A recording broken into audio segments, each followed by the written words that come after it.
What works? Language, literacy and numeracy in training and assessment.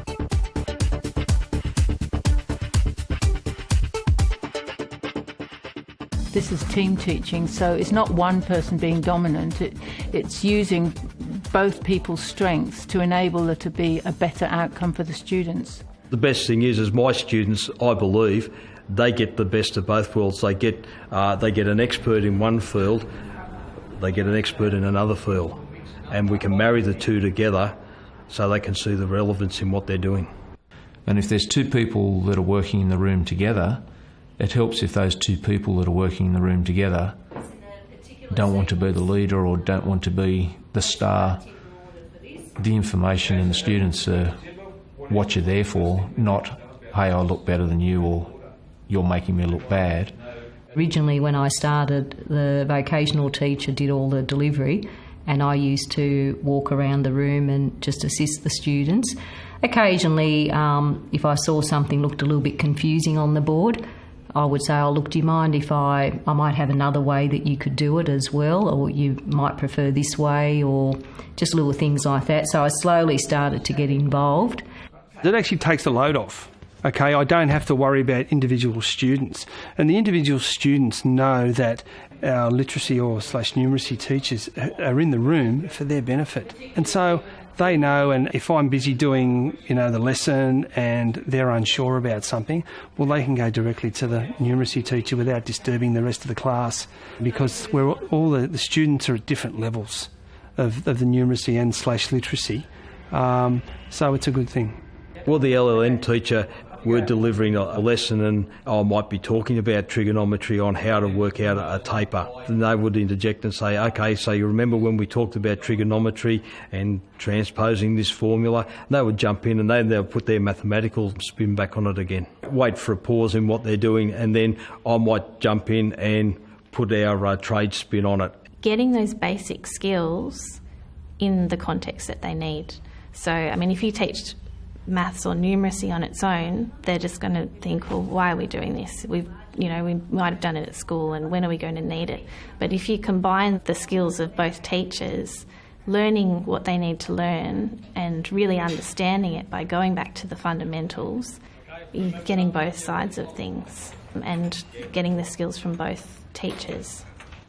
If a student's struggling, I would have an individual approach, and then I would speak to them after the lesson and say, would you like a little bit more attention, or is there something you don't understand? Why don't you understand it? How can we help? We decide who's going to deliver the lesson, basically.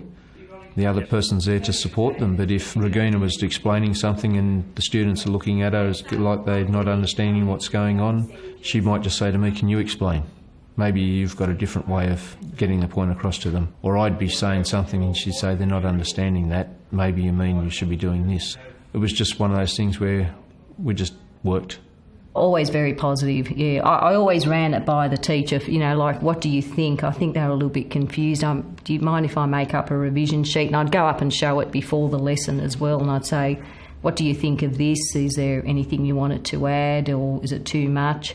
And, so I always made sure at the end of the day it's their class, and check that they were happy with what I was putting in there. And then just slowly, somehow, I started delivering a lot of the lesson. I think the teachers felt more comfortable with me just going up there, and especially the first half where it's all mathematical, perimeter area, volume. They see it's my area. It's having that level of respect and confidence in what you're doing, and to be able to just pick up when, in the classroom perhaps, if I'm with the teacher that says, oh, how do you do that, Jane? Jane's better to do this. So I'll just go up and just take over for 5 minutes or whatever and just give this concept that they're having difficulty with. We just interact. I'll be delivering something and I'll just look to the teacher and say, is that all? Have I missed anything out? Do you want to add anything to that? Occasionally I'll say, oh, do you want to introduce the topic? Have you introduced it before I get here? And then they will have done that, and then I'll step in halfway through the lesson. It's somebody else. They get rid of that boring person which is just teaching them carpentry all the time, to someone who's a little bit different comes in the room and it breaks the session up, it breaks the day up, and it delivers in a different method to them. The most common comment will be it's great having 2 teachers there because we get more attention that way.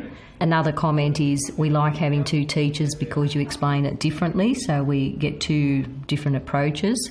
And most of the students will actually write down when they find out that we don't team teach in second year, they'll say it must be extended into second year, or we want Reggie or things like that. At the end, when you've got students thanking you, ringing you up or emailing you and telling what a fantastic year they've had and, they couldn't have got through without that help, it's proved it's worked.